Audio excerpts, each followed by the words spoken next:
एक समय की बात है। रामपुर नाम के गांव में एक मजदूर रवि अपनी पत्नी शारदा और 2 बच्चों के साथ रहता था। उसके बच्चों का नाम था साइली और सारंग। रवि बहुत ही गरीब इंसान था। वो हर दिन मजदूरी करने लोगों के खेतों में जाता था और बहुत मेहनत करके कुछ ना कुछ कमा लाता, जिससे उसका घर चलता था। एक दिन रवि अपने पूरे हफ्ते की मजदूरी लेकर घर चला आता है और शारदा से, शारदा ये लो 600 रुपये साइली और मयूर की फीस के लिए। बाबा, आप इतनी मेहनत करते हो, आज फिर से आप आपके लिए बनियान नहीं लाए और हमारे स्कूल की फीस दे दी। अपने लिए भी कुछ लिया करो बाबा।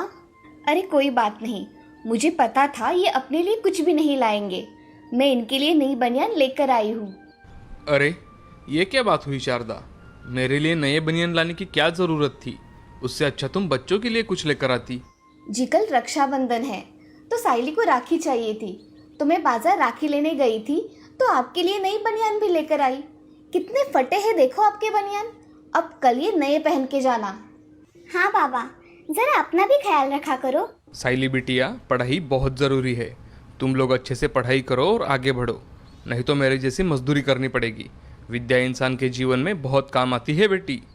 हाँ बाबा, हम दोनों बहुत अच्छे से पढ़ाई करेंगे, लेकिन आप अपना भी ख्याल रखिए। हाँ बेटी, चलो अब अपनी पढ़ाई करने बैठो तुम दोनों। जी बाबा। अगले दिन रवि और कुछ लोग काम के सिलसिले में शहर जाते हैं। काम खत्म कर उन लोगों को घर आने में बहुत देर हो जाती है। रवि और उसके साथी रास्ते से घर लौट ही रहे थे, तभी उन्हें रास्ते में एक औरत की चिल्लाने की आवाज़ आती है। रवि और उनके साथी उस आवाज़ की ओर दौड़ कर जाते हैं और देखते हैं तो 2-3 गुंडे एक कार को घेरकर एक औरत के साथ जबरदस्ती करने की कोशिश कर रहे थे। उस औरत के साथ एक छोटा बच्चा भी था, जो ये सब देखकर बहुत रो रहा था। रवि जल्द ही दौड़कर उन गुंडों के पास जाता है और उन्हें मारने लगता है। वो 3 बदमाश बाकी लोगों को उनकी ओर आते देख वहां से दुम दबाकर भाग जाते हैं। बहन जी, आप इतनी रात गए इस सुनसान रास्ते पर क्या कर रही थी? यहाँ रात के समय हमेशा खतरा रहता है, क्या आपको पता नहीं? और आपके साथ कोई बड़ा आदमी भी नहीं है। यहाँ अक्सर चोर उचक्कों का खतरा रहता है। अच्छा हुआ हमें शहर से आने में देर हो गई और आप हमें दिखाई दी, नहीं तो क्या होता भगवान जाने। चलो आप मेरे घर चलो, यहाँ इतनी रात से सफ़र करना अच्छा नहीं है। भाई साहब, मैं शहर में रहती हूँ। मेरा नाम कल्पना है। मेरे पति बहुत बीमार है, इसीलिए मैं आज यहाँ ज़मीन के काम के सिलसिले में आई थी। सोचा था काम जल्दी ख़त्म कर यहाँ से चली जाऊँगी, लेकिन मेरी कार रास्ते में ही पंक्चर हो गई और मैंने कुछ लोगों से मदद मांगी तो वो लोग मेरे साथ बदतमीज़ी करने लगे। अच्छा हुआ आप यहाँ आए और मेरी जान बचाई। मैं आपका ये एहसान कभी नहीं भूलूंगी। बहन जी, ऐसी कोई बात नहीं है। लाओ, मैं आपके कार का टायर बदल कर देता हूँ। रवि कल्पना की कार का टायर बदल देता है और उसे अपने साथ अपने घर आने को कहता है। लेकिन कल्पना, उसके पति बहुत बीमार है और उनका ख्याल रखने वाला उसके सिवा कोई नहीं है, ये सब रवि को बताती है और वहाँ से निकालने की तैयारी करती है। कल्पना साड़ी का एक थोड़ा सा कपड़ा फाड़ती है और रवि से, भाई साहब, आज अपने भाई बनकर मेरी रक्षा की है। इस वक्त राखी तो नहीं है मेरे पास, लेकिन मैं ये साड़ी का टुकड़ा बांधकर आज से आपको अपना भाई मानती हूँ। मेरी भी कोई बहन नहीं है। आज मेरा एक बहन का सपना पूरा हो गया। बहन रुको ज़रा। रवि अपने थैले में से लाई हुई मिठाई में से कुछ मिठाई निकालकर कल्पना को देता है और कल्पना से, बहन तुम्हारे इस गरीब भाई की ओर से तुम्हारे राखी का तोहफा समझ कर रख लो। भैया, ये तोहफा तो बहुत ही प्यारा है। आप मुझे आपके घर का पता दो, मैं आपको राखी भेज दूंगी। रवि कल्पना को अपने घर का पता बताता है। कल्पना रवि के घर में कौन कौन है ये सब जानकर अपनी कार से शहर के लिए निकलती है। रवि घर जाकर सारी बात शारदा को बताता है। अब 2 दिन बाद राखी थी। राखी वाले दिन सारंग अपनी माँ से, माँ देखो ना, मेरा कुर्ता कितना फटा है, मुझे नया कुर्ता चाहिए। सारंग, अब दिवाली आने वाली है ना, तब मैं तुझे नया कुर्ता लेकर दूंगी। सारंग, माँ ठीक कह रही है। देखो, मैंने भी पुराना ड्रेस ही पहना है। ये देखो, मैंने तुम्हारे लिए लड्डू लाए हैं। चलो अब जल्दी से राखी बांध लो। तभी उनके घर पर एक आदमी आता है और रवि से, जी ये कल्पना जी ने भिजवाया है। क्या रवि आपका ही नाम है? जी मैं ही रवि हूँ।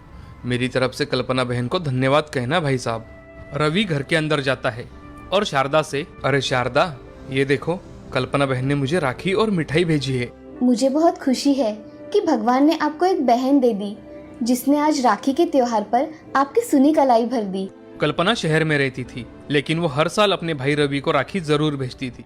अब ऐसे ही कुछ साल बीत जाते हैं। रवि मजदूरी करके बहुत थक जाता है। उससे अब ज़्यादा कुछ काम भी नहीं हुआ करता था, लेकिन जितना हो सके वो काम कर लेता था। अब साइली की भी शादी तय हो चुकी थी। शारदा, साइली की शादी को अब बस कुछ ही दिन बाकी है। सब कुछ कैसे होगा? मुझे तो बड़ी चिंता हो रही है। हमारे पास तो अब पैसे भी नहीं बचे और मैं अच्छे से कमाई भी नहीं कर पा रहा हूँ। आप चिंता मत करो, कुछ ना कुछ हल जरूर निकल आएगा। तभी वहाँ साइली आती है और शारदा से, माँ, बाबा, आज मैं शहर जा रही हूँ। आज मेरा लास्ट एग्जाम है। शाम तक घर लौट आऊंगी। संभल कर जाना बेटी, और अनजाने लोगों से बात मत करना। हाँ बाबा, मैं अपना ख्याल रखूंगी। ऐसा कहकर साइली अपनी एग्ज़ाम के लिए शहर चली जाती है। शहर जाकर वो अपनी एग्ज़ाम देती है। जब वो शाम को घर के लिए निकलती है तो उसकी बस मिस हो जाती है। वो वहीं खड़ी रहकर अगली बस का इंतज़ार करती है, लेकिन तभी वहाँ 2-3 आवारा लड़के आते हैं। लड़की तो एकदम अकेली है भाई, क्या ख्याल है तुम्हारा? अरे भाई, इसमें सोचने की क्या बात है, चलो उसके साथ खड़े हो जाते हैं। ऐसा कहकर वो तीनों लड़के साइली को घेर लेते हैं और उसके साथ बदतमीजी करने लगते हैं। साइली बहुत डर जाती है और मदद के लिए आवाज लगाती है। बचाओ, बचाओ, कोई मेरी मदद करो। तभी उस रास्ते से एक कार आती है और वहाँ रुक जाती है और उस कार में से एक जोड़ा बाहर निकलता है। साइली के पास जाकर वो आदमी उन लड़कों से, क्यों रे, बहुत मजा आता है तुम्हें लड़की छेड़ने में? हाँ, रुको अभी बताता हूँ तुम्हें। वो आदमी उन तीनों लड़कों को पकड़कर पुलिस के हवाले कर देता है। अरे बेटी, तुम यहाँ अकेले क्या कर रही हो? साइली उनको सारी कहानी बताती है। ये सब सुन औरत साइली से, अरे तुम रामपुर से हो? रामपुर में मेरे भाई भी रहते हैं। अब बहुत देर भी हो चुकी है, तो तुम्हें जल्दी से बस भी नहीं मिलेगी। चलो, हम तुम्हें तुम्हारे घर छोड़ देते हैं। उसी बहाने मैं मेरे भाई से भी मिल लूंगी। दोनों साइली को कार में बिठाकर रामपुर की ओर निकल जाते हैं। इधर घर पर रवि और शारदा भी बहुत परेशान थे कि साइली अभी तक घर पर क्यों नहीं आई। दोनों घर के बाहर खड़े रहकर साइली का इंतजार ही कर रहे थे, तो उनके घर के सामने एक कार आकर रुकी और साइली उस कार से नीचे उतरकर अपने माँ के गले लगी और रोने लगी। अरे क्या हुआ बेटी, तुम रो क्यों रही हो? शारदा साइली से कुछ पूछ ही रही थी, तभी कार में से एक औरत और आदमी बाहर आए। जैसे ही रवि की नजर उस औरत पर गई तो रवि, अरे कल्पना बहन, आप अचानक यहाँ, और वो भी मेरी बेटी साइली के साथ? कल्पना भी रवि को देखकर बहुत खुश हुई और दोनों ने रवि को सारी घटी कहानी बताई। कल्पना बहन, आज आपने मेरी बेटी को सही सलामत मेरे घर लाकर मुझे आपका हमेशा के लिए ऋणी बना दिया है।